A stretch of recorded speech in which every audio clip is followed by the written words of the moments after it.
नमस्कार दोस्तों, एक बार फिर से स्वागत है आपका मेरे YouTube channel learn Hindi with Pooja में। और मैंने अपनी पिछली वीडियो में आपको बताया था कि किस प्रकार संस्कृत एक महान भाषा है। तो चलिए ज़रा जानते हैं कि आपको कितना याद है। तो ज़रा मुझे बताइए कि संस्कृत का संस्कार करने वाले 3 कौन-कौन से महर्षि थे, जिनके नाम मैंने आपको अपनी पिछली वीडियो में बताए थे। आपके पास 5 सेकंड का समय है, तो जरा फटाफट से सोचिए कि आखिर वो 3 महर्षि कौन से थे। 5, 4, 3, 2, 1। मुझे उम्मीद है कि आपको थोड़ा बहुत तो याद होगा। चलिए मैं आपको बता देती हूँ।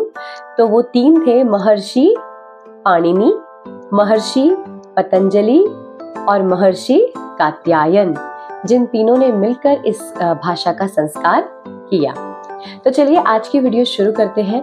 और जैसा कि मैंने आपको कहा था पिछली वीडियो के अंत में कि आज मैं ये वीडियो उन सभी व्यक्तियों के लिए बनाने वाली हूँ जो हिंदी को एक टीचिंग करियर के तौर पे देखते हैं, जिनका सपना है कि वो हिंदी टीचर बने।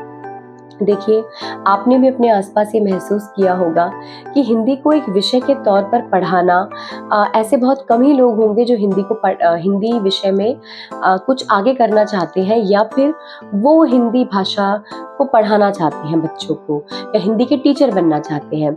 अधिकतर बच्चों से यदि आप पूछोगे कि मैं भी एक टीचर हूँ, तो जब मैं बच्चों से पूछती हूँ कि बेटा आप कौन से सब्जेक्ट आगे लेना चाहते हैं, तो सबका जवाब होता है कि मैम मैथ्स और साइंस। अधिकतर बच्चों का यही जवाब होता है। लेकिन इक्के दुक्के बच्चे होते हैं जो कहते हैं कि मैम हम हिंदी पढ़ेंगे आगे, लेकिन उसकी भी कोई गारंटी नहीं होती कि आगे जाके वो हिंदी पढ़ेंगे। तो इसके बहुत से रीजंस हैं।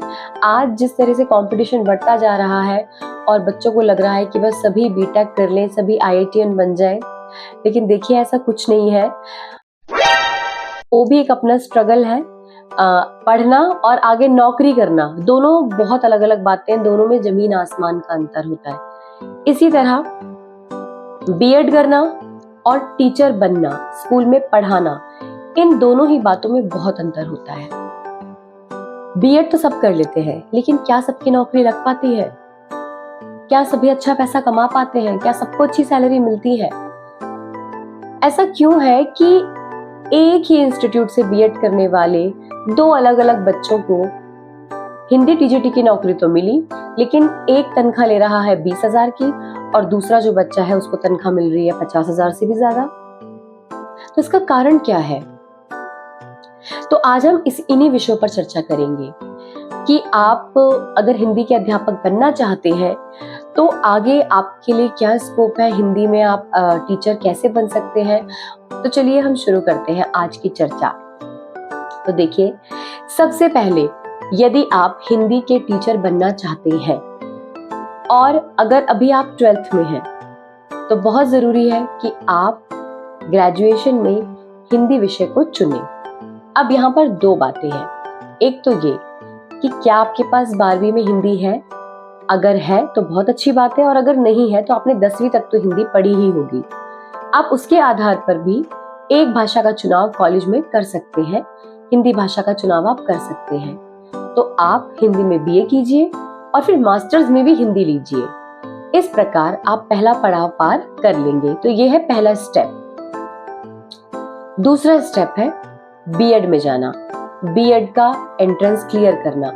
अब देखिए, बहुत सारे बच्चे होते हैं जो चाहते हैं कि हम दिल्ली यूनिवर्सिटी से ही बीएड करें, कुछ बच्चे आईपी में जाते हैं, कुछ बच्चे प्राइवेट से भी भरते हैं। देखिए, मैं इसके बारे में आपको कोई ऐसी सजेशन नहीं दूंगी कि आप यहाँ से कीजिए वहां से कीजिए।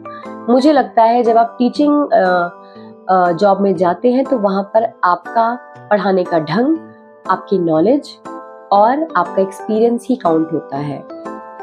तीसरा जो कि पड़ाव है वो है, यदि आप पीजीटी के लिए जाना चाहते हैं, अर्थात आप 11वीं 12वीं के बच्चों को पढ़ाना चाहते हैं, तो आप मास्टर्स कीजिए, एमए कीजिए। और चौथा पड़ाव है सीटेट। ऐसा नहीं है कि सीटेट सिर्फ गवर्नमेंट एग्जाम्स के लिए जरूरी है, गवर्नमेंट जॉब्स के लिए जरूरी है, लेकिन आजकल अच्छे अच्छे जो प्राइवेट स्कूल्स हैं वो ये भी चाहते हैं कि उनके जो टीचर्स हैं वो सीटेट क्वालिफाइड हों। ये 4 स्टेप्स हैं जो मैंने आपको अभी बताए, लेकिन इनमें और भी बहुत चीजें हैं जो मैं आपको अब बताऊंगी। जैसे कि मैंने आपको सबसे पहला स्टेप बताया ग्रेजुएशन में हिंदी लेना, उसमें एक और चीज है जो बहुत जरूरी है, वो ये है कि जब आप इंटरव्यू के लिए जाते हैं स्कूल्स में, तो लैंग्वेज टीचर्स को, उन्हीं टीचर्स को प्रायोरिटी दी जाती है, प्रेफरेंस दिया जाता है जिन्होंने हिंदी ऑनर्स किया हो।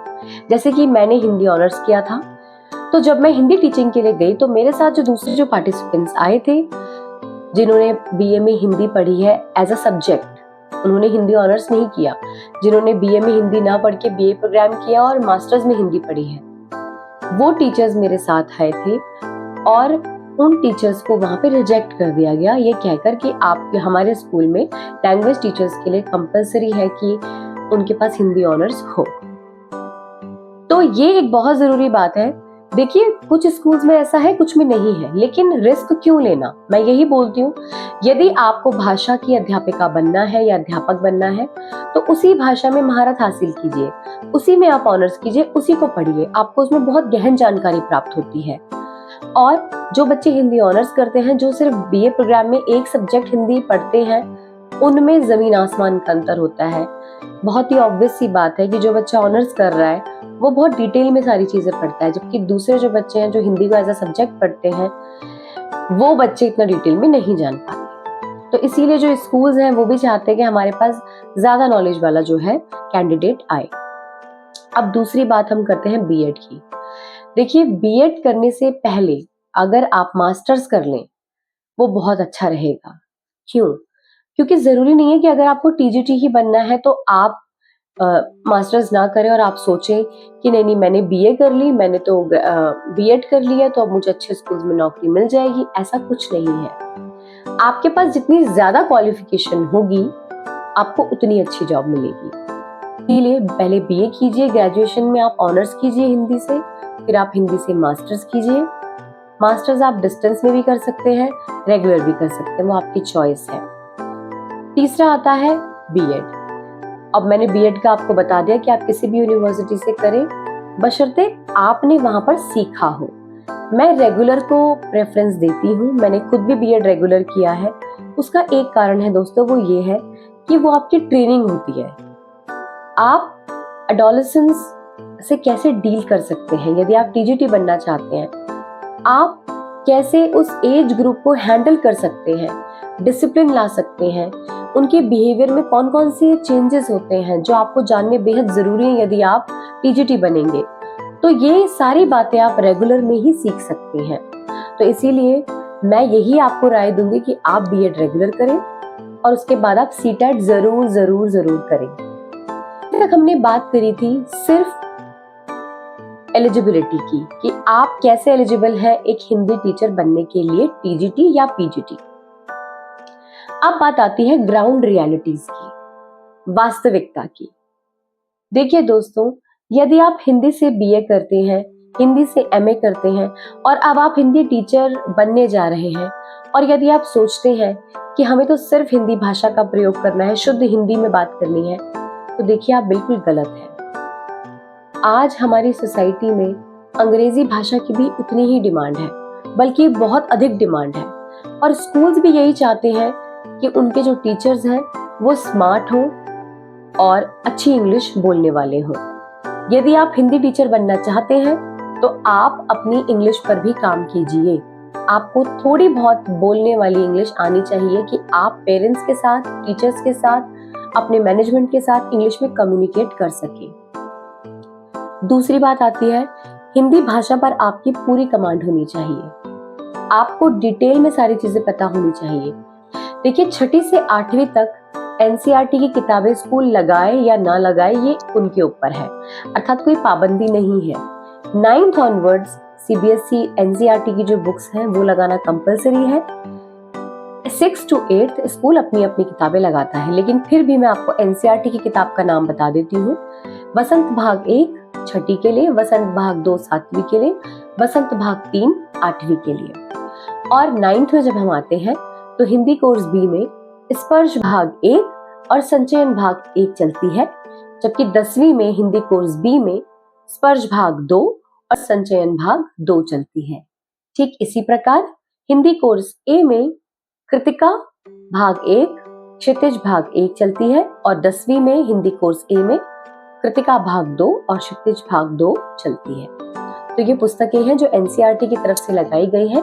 व्याकरण के लिए एज सच एनसीईआरटी की तरफ से कोई पुस्तक नहीं है, तो स्कूल अपने अपने अकॉर्डिंग व्याकरण की पुस्तकें लगाते हैं। तो आप यदि हिंदी के टीचर बनना चाहते हैं तो आपको इन सभी पुस्तकों की जानकारी होनी चाहिए, और इसके अंदर क्या है, बल्कि आपको पाठों के बारे में, लेखकों के बारे में, कविताओं को बहुत ध्यान से आपको पढ़ना पड़ेगा। क्योंकि जब आप देखिए कबीर के दोहे समझाएंगे 10वीं क्लास में, आप रहीम के पद समझाएंगे, रहीम के दोहे समझाएंगे, मीरा के पद समझाएंगे, तो वहां पर आपको बच्चे एक एक शब्द का अर्थ पूछेंगे, तो उसकी जानकारी आपको पहले से होनी चाहिए, तभी आप एक अच्छे और प्रभावशाली टीचर बन सकते हैं। तो चलिए, ये तो बात रही कैसे आप अच्छा पढ़ा सकते हैं और स्कूल के अंदर कौन कौन से चैलेंजेस आपको फेस करने पड़ सकते हैं। अब बात करते हैं कि जब आप स्कूल में हिंदी टीचर बने तो क्या आपको भी उतनी ही सैलरी मिलेगी जितनी दूसरे टीचर्स को मिलती है? तो बिल्कुल हाँ, जी हाँ। ऐसा नहीं है कि फ्रेशर्स को जॉब नहीं मिलती। बहुत से स्कूल ऐसे भी हैं जिनकी न्यूज़पेपर में वैकेंसी आती है और वो फ्रेशर्स को भी चांस देते हैं। लेकिन यदि आपको लगता है कि आपको एक्सपीरियंस लेना है तो अपनी ही फील्ड में एक्सपीरियंस लें। ये गलती ना करें कि आपने बीएड किया है लेकिन आप प्राइमरी के बच्चों को पढ़ाकर एक्सपीरियंस ले रहे हैं और फिर आपको लगे कि अब मैं जब बड़े स्कूल में जाऊंगी तो मुझे 10वीं क्लास मिल जाएगी। जी, ऐसा बिल्कुल नहीं है। आपके पास जो एक्सपीरियंस होगा आपको दूसरा स्कूल भी उसी आधार पर जज करेगा। तो बेहद जरूरी है कि आप यदि छोटे मोटे स्कूल में भी जाते हैं, आप एज अ टीजीटी जाएं और फिर आप किसी बड़े स्कूल में 2 साल का एक्सपीरियंस आपने ले लिया, फिर बड़े स्कूल में अप्लाई करें एज अ टीजीटी, तो वो एक्सपीरियंस आपका काउंट होगा। अब यहाँ पर आती है बातें सैलरी की। बड़े स्कूल्स पूरा पे स्केल देते हैं, जैसे गवर्नमेंट का 7th पे कमीशन के अकॉर्डिंग जो पे स्केल होता है, तो आपको पहले कॉन्ट्रैक्ट पे रखा जाएगा। वो स्कूल की अपनी मर्जी होती है, आपको 2 महीने 3 महीने के लिए या साल भर के लिए भी कॉन्ट्रैक्ट में रखें।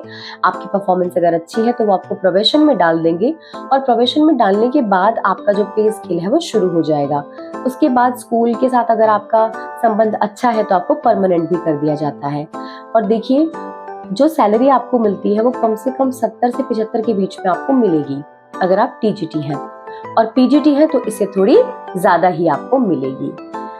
अब बात, मैंने ऐसे बहुत से कैंडिडेट्स को देखा है जो बीएड करके बैठे हुए हैं लेकिन उन्हें नौकरी नहीं मिल रही है। यही छोटी मोटी गलतियां हैं जो वो करते हैं। छोटे स्कूल में चले जाते हैं और वहाँ प्राइमरी के बच्चों को पढ़ाते हैं, नर्सरी के बच्चों को पढ़ाते हैं, फिर बड़े स्कूल में ट्राई करते हैं या दूसरे में जाते हैं टीजीटी के लिए, तो उन्हें कोई रखता ही नहीं है। क्यों? क्योंकि आपने एक्सपीरियंस तो छोटे बच्चों के साथ लिया है। तो इसीलिए ये गलती ना करें दोस्तों। और यदि आपको मेरी आज की दी हुई जानकारी पसंद आई हो तो मेरे वीडियो को सब्सक्राइब करें, लाइक करें और बेल आइकन को दबाना ना भूलें, क्योंकि मेरे आने वाली वीडियोस में भी आपको मिलेगी ऐसी ही महत्वपूर्ण जानकारियां। तब तक के लिए धन्यवाद।